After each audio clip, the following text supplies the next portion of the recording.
Now, I want to ask you something more on your personal life, because when I asked you to do the podcast, you told me about your Oppsec. I was going to ask about the same thing. That's funny. And do you want to talk about that a little bit? So I don't generally use. Are you talking about my dislike of social media policy? Yeah. So I don't use social media. Now, why don't you use it? Because I did some pen testing early on for some large companies and was able to easily pull down badges and way more personal information than I ever should be able to. And people just give that information out for free. Now, what do you mean by you're able to pull down badges? I was able to pull down things like copies of people's badges for companies from their intern programs. And then I use those pictures to form badges for a later red team.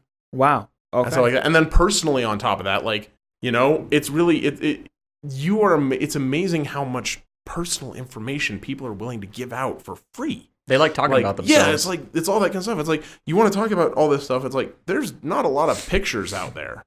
But hey, here's me at the park. Here's me doing this. Here's me doing that.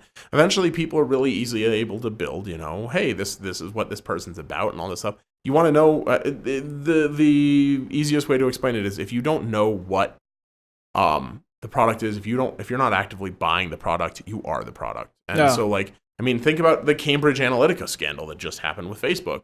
And it's still going on with Facebook. And think about, how many times people have been breached, or things like Equifax being breached or something like that. With that amount of information, I don't know, most people's computers are not, or most people's emails and stuff are not all that secure. You answer a couple of security questions, you get in. And that's super, super, super, not hard to get past when you have all of those answers available on your Facebook page. What's your dog's name? And exactly. It's like you can check their Instagram. Yeah. Here's a picture of my dog. Hey, Facebook has built a family tree of me, and one of the major questions that's asked is, what's your mother's maiden name?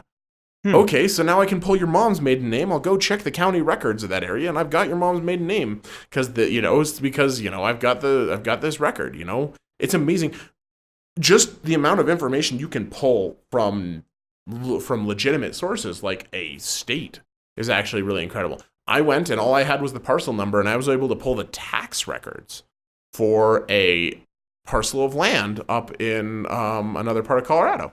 Wow. And who owned that land. I was able to tell the names of every single person who owned that land. But I personally, and I never displayed a single piece of identification for whether I was supposed to even know that information, or anything of the sort.